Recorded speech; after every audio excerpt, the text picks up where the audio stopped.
Okay, welcome everybody. Another promised video together with Dominic. We would like to show you few unilateral exercises.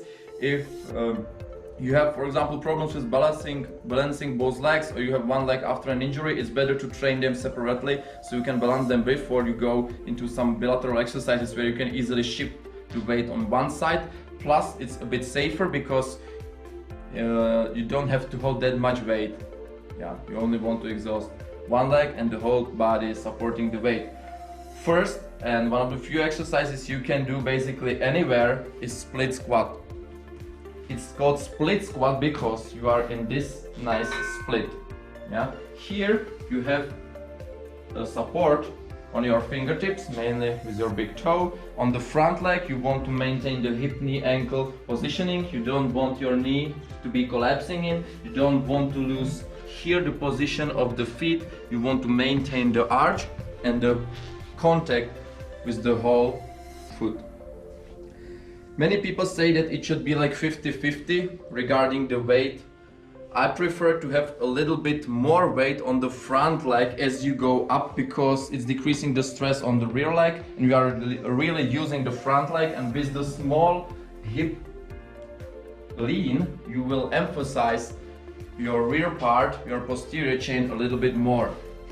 As you go up, you want to push through the ground with the front leg, completely locking the leg.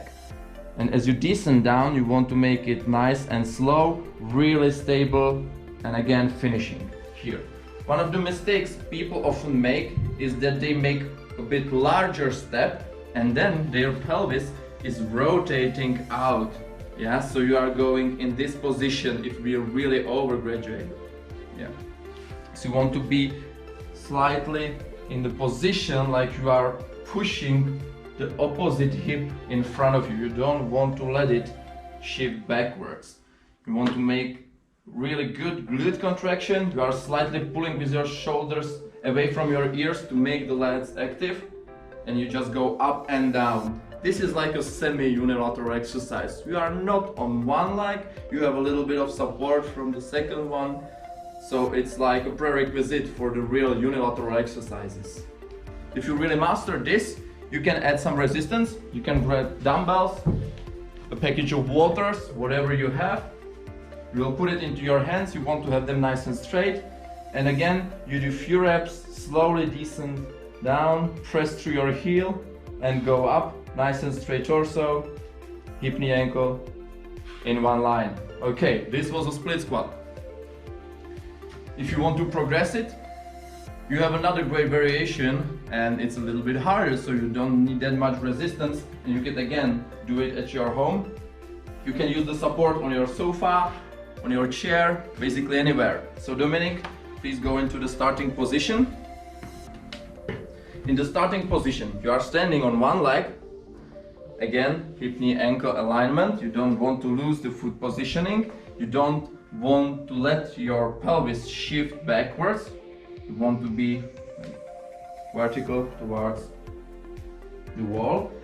And as you descend down, you are slightly bending in the rear leg. And when you go up, you are pressing through the standing leg. Again, you don't want your knee to collapse in. Yeah, many people will do this mistake, so try to push out slightly, but try to avoid any incorrections regarding the foot positioning, losing the arch, losing the big toe. Good. And you can have the support here, or you can be on your fingertips back there. You can feel slight stretch here on the front part, and that's correct. You are actively strengthening the front leg and stretching the rear leg, mainly in the hip flexors. Again, if it's easy for you, okay, thank you Dominic, you can grab dumbbells and progress. If you want to move really to unilateral exercises, you can progress to lunges. Here, in this variation, you always have weight only on one leg purely, without the contact of the second one. So we will start with reverse lunges. So please Dominic, go into position. Okay, here you stand hip width. Focus on one working leg. Here you squeeze your glute, establish the stability, and the second one is going behind you, supporting yourself on the ground, and go up. Good. Yeah, you want to maintain the weight on the front leg. Back there you are only having the support. Nice. Great, yeah. Really, now he's emphasizing a bit more the posterior chain as he leans forward. Good, yeah. This is really showing it's like posterior dominant. Otherwise you are a little bit more upright. Good. If you have this variation, master this variation, it's a little bit easier and safer, and there's a less pressure on the knee. You can progress to front lunges. Yeah, so Dominic, please show us a few front lunges. There you go, like backwards, forward and backwards. Yeah, again, you want to have a nice contact, hip, knee, ankle in one line. Good. Nice. Again, you can add resistance if you want.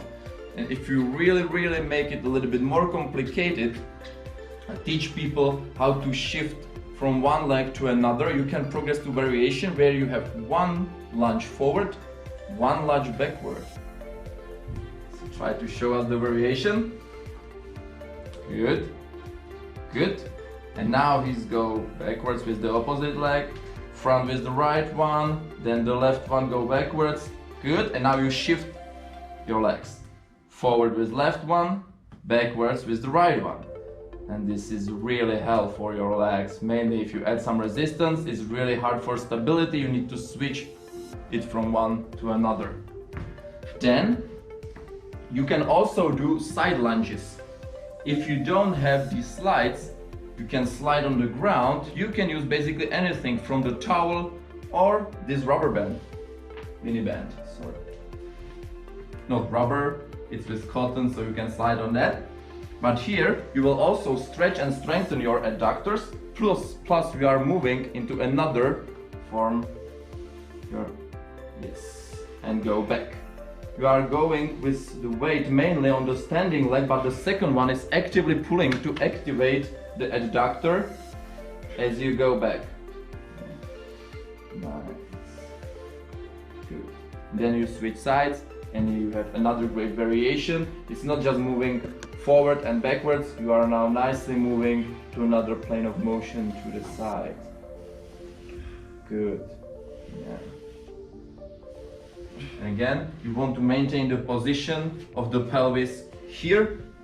If you stand here, you don't want to go anywhere with the torso rotating with your pelvis.